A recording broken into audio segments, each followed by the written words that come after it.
पंजाब के सभी 23 जिले बाढ़ से प्रभावित कई जगहों पर राहत बचाव का कार्य जारी। पंजाब में बाढ़ से फसलें बर्बाद हुए, 3 लाख लोग इससे प्रभावित।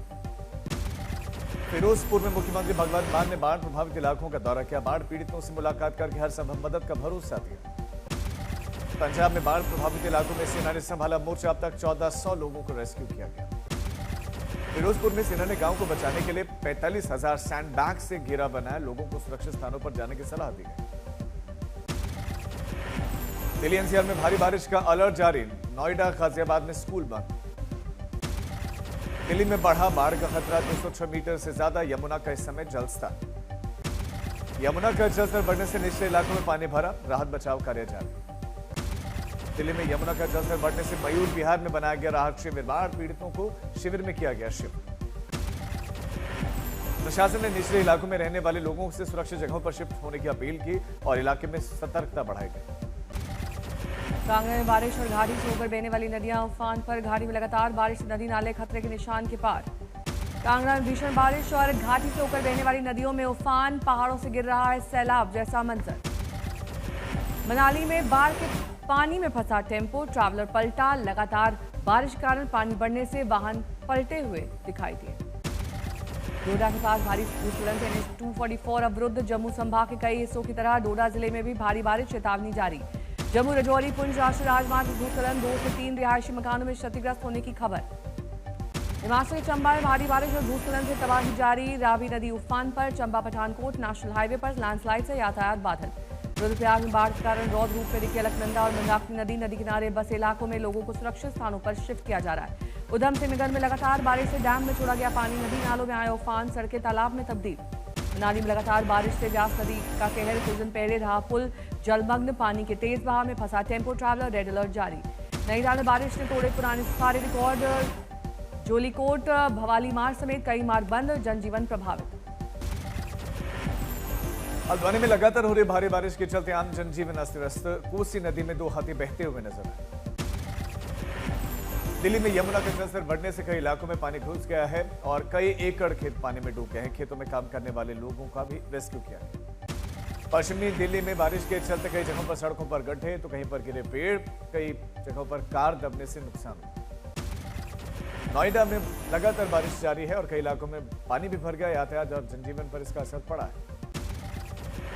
दिल्ली एनसीआर में मानसून का कहर, रेड अलर्ट जारी, गाजियाबाद में पहली बार बाढ़ का अलर्ट जारी हुआ है। मथुरा में भारी बारिश के चलते शहर के कई हिस्सों में भरा पानी, निचले इलाकों में रहने वाले लोगों को सतर्क रहने का निर्देश। यूपी के बागपत में उफनती यमुना का रौद्र रूप दिखा, कई गांव बाढ़ की चपेट में, सैकड़ों बीघा फसल जलमग्न, प्रशासन अलर्ट पर। सोनीपत में सुबह से बारिश, सोनीपत से गुजरने वाले नेशनल हाईवे 44 पर बारिश के चलते वाहनों की रफ्तार रुकी। पंजाब के जालंधर में भारी बारिश के चलते शहर के कई हिस्सों में 6 फीट तक भरा पानी, जालंधर हाइट्स 2 के बेसमेंट में खड़ी गाड़ियां डूब गई और ड्रेनेज सिस्टम ठप पड़ा। टोंक में नदी नालों के उफान को पार करते समय ट्रैक्टर और बाइक सहित वह लोग, मुश्किल से बची दोनों की जान। धौलपुर में लगातार बारिश से जनजीवन अस्त व्यस्त, पार्वती नदी के उफान से कई गांव का टूटा संपर्क, सड़कें जलमग्न होने से लोगों की बड़ी परेशानी। ओडिशा में भारी बारिश के कारण बाढ़ जैसे हालात, भारी बारिश से सड़कें लबालब, आम जनजीवन प्रभावित। प्रधानमंत्री नरेंद्र मोदी ने Delhi India international convention and expo centre में सेनिकॉन इंडिया 2025 के 4थे संस्करण का किया उद्घाटन। बिहार में कांग्रेस रैली में मां के लिए अपशब्दों पर भावुक हुए पीएम मोदी, कहा यह हर मां बेटी का अपमान है, देश नहीं करेगा बर्दाश्त। सिर्फ मेरी मां का अपमान नहीं है, ये देश की मां, बहन, बेटी का अपमान है। ये प्रधानमंत्री के शब्दों को सुनकर भावुक हुए बिहार बीजेपी प्रदेश अध्यक्ष दिलीप जायसवाल, बार बार पोंछते दिखाई दिया आंसू। कार्यक्रम के बाद बिहार बीजेपी अध्यक्ष का आया बयान, कांग्रेस और आरजेडी पर निशाना साधते हुए कहा सत्ता पाने के लिए इतना नीचे गिरना ठीक नहीं है। बिहार चुनाव पर लड़ाई, गाली पर गरमाए बिहार में डिप्टी सीएम सम्राट चौधरी ने कहा कांग्रेस और इंडिया ब्लॉक के नेताओं ने पीएम मोदी की मां को गाली देकर लोकतंत्र को शर्मसार किया। पीएम मोदी के बयान पर बोले आरजेडी प्रवक्ता मृत्युंजय तिवारी, कहा कि आरजेडी किसी को गाली देने की पक्षधर नहीं, लेकिन राहुल गांधी और तेजस्वी की मां के लिए भी ऐसे शब्द का इस्तेमाल ना हो। पीएम की मां के खिलाफ अभद्र टिप्पणी पर बोले जेडीयू नेता नीरज कुमार, कहा कि पीएम की मां का अपमान पूरे बिहार और देश की महिलाओं का अपमान।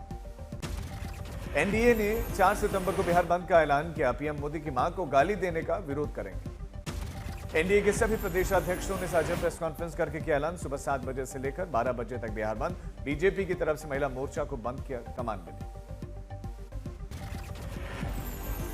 मराठा आरक्षण को लेकर मनोज जरांगे पाटिल ने 5 दिन के अनशन को किया खत्म। कुंडली प्रमाण पत्र के लिए बनेगी समिति। कहा कि सरकार ने उनकी हर मांग मानी। आंदोलन के सफल समापन के बाद जरांगे पाटिल ने वो भावुक हुए और कहा कि आज का दिन दिवाली जैसा। सीएम देवेंद्र फडणवीस ने कहा कि सरकार ने ऐसा निर्णय लिया है जो मराठा और ओबीसी दोनों को देगा लाभ। ये फैसला किसी से छीनकर किसी को देने का नहीं। सरकार की मंजूरी के बाद 17 गैजेटियर की जिम्मेदारी शिवाजी महाराज के वंशज और मंत्री शिवेंद्र राजे भोसले ने ली। मराठा समुदाय को कुंडली प्रमाण पत्र दिलाने की प्रक्रिया का एक हिस्सा। अंतरवाली सराठी में मराठों पर दर्ज आपराधिक मामले होंगे वापस। ये वही घटना है जिसमें पुलिस और आंदोलनकारियों के बीच में हिंसक झड़प हुई थी। दिल्ली दंगा मामले में शर्जील इमाम और उमर खालिद को नहीं मिली राहत। हाईकोर्ट ने जमानत याचिका खारिज की। न्यायिक पीठ ने करीब 2 महीने पहले 9 जुलाई को अपना फैसला रखा सुरक्षित। सॉलिसिटर जनरल तुषार मेहता ने जमानत याचिका का किया कड़ा विरोध। कहा दंगों की साजिश थी सुनियोजित। हमले के बाद पहली बार सीएम आवास पर मुख्यमंत्री रेखा गुप्ता ने की जन सुनवाई। बिहार में एसआईआर प्रक्रिया का दूसरा चरण खत्म। 30 सितंबर को अंतिम मतदाता सूची जारी होगी। चुनाव आयोग ने 16 लाख से अधिक नाम जोड़े। किसी भी वैध मतदाता का नाम बिना नोटिस कटेगा नहीं। राहुल गांधी के वोट चोरी के आरोप पर बीजेपी ने कांग्रेस को घेरा। कहा पवन खेड़ा के पास 2 वोटर कार्ड है। अमित मालवीय का आरोप पवन खेड़ा के नाम पर 2 एपिक नंबर। कांग्रेस ने चुनाव आयोग पर उठाए सवाल। बीजेपी के दावे पर कांग्रेस नेता पवन खेड़ा का बयान। कहा बीजेपी मेरे 2 निर्वाचन क्षेत्रों में मतदान का दिखाए सीसीटीवी फुटेज वरना मांगे माफी। पंजाब के करनाल में पुलिस हिरासत से फरार आप विधायक हरमीत पठान माजरा। पुलिस कर्मी पर फायरिंग और गाड़ी चढ़ाने का भी आरोप। सनौर के विधायक हरमीत सिंह पठान माजरा ने बीते दिन बाढ़ की स्थिति को लेकर पंजाब सरकार के अधिकारी के खिलाफ उठाए थे सवाल। अब वो पुलिस हिरासत से फरार। उत्तराखंड के सीएम पुष्कर सिंह धामी ने बाढ़ग्रस्त इलाकों का निरीक्षण किया। हरिद्वार में जल भरा। भूमि कटाव प्रभावित इलाकों का ट्रैक्टर से मुआयना। सीएम धामी ने राज्य सचिवालय में रोपवे समझौता कार्यक्रम में लिया भाग। पर्यटन विकास को बढ़ावा देने के लिए महत्वपूर्ण रोपवे परियोजना का समझौता हुआ। बंगाल विधानसभा में हंगामा। बीजेपी नेता शुभेंदु अधिकारी एक दिन पहले निलंबित हुए। सदन की कार्यवाही में बाधा डालने को लेकर विधानसभा अध्यक्ष विमान बनर्जी ने निर्देश दिए। बंगाली प्रवासियों के उत्पीड़न की निंदा करने वाले प्रस्ताव पर चर्चा हो रही थी। हिमाचल में पिछले 2 महीनों से हो रही प्राकृतिक आपदा पर बोले सीएम को। कहा कि आपदा अधिनियम लागू करने और सभी आवश्यक सुविधाएं उपलब्ध करवाने के निर्देश दिए गए। हिमाचल में बाढ़ के बीच मणिमहेश यात्रा पर बोले पूर्व सीएम जयराम ठाकुर। कहा कि यात्रा में 15,000 से ज्यादा लोग फंसे। सरकार ने श्रद्धालुओं के लिए कोई व्यवस्था ही नहीं।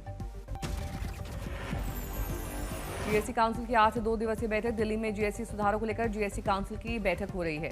केंद्र ने कई स्लैब को 5% और 18% बदलने का सुझाव दिया है। जीएसटी में 4 की जगह अब सिर्फ 2 ही स्लैब्स होंगे, 12% और 28%। संभल में 2 महीनों के लिए धारा 163 लागू। जाम मस्जिद विवाद और आगामी त्योहारों के मद्देनजर जिला प्रशासन सख्त, जारी रहेंगे प्रतिबंध। साबरकांठा में नेशनल हाईवे 48 में गड्ढों के कारण रिक्शा, बाइक और कार में टक्कर। हादसे में 4 लोग गंभीर रूप से घायल। सूरत में फर्जी वीजा बनाने वाले गैंग का भंडाफोड़। 700 नकली स्टिकर के साथ हॉलमार्क वाले कागज जब्त। 1 आरोपी गिरफ्तार। 3 दिन से लापता युवक का शव मिला। सीमा विवाद में उलझी रही मुंगेर और भागलपुर पुलिस। 5 घंटे के बाद उठाया शव। किशनगंज में आयकर विभाग के दफ्तरी ग्रुप से जुड़े हुए 100 करोड़ रुपए से ज्यादा की बेनामी संपत्ति जब्त और इसके साथ ही बड़ी मात्रा में ज्वेलरी और प्रॉपर्टी के डॉक्यूमेंट्स मिले।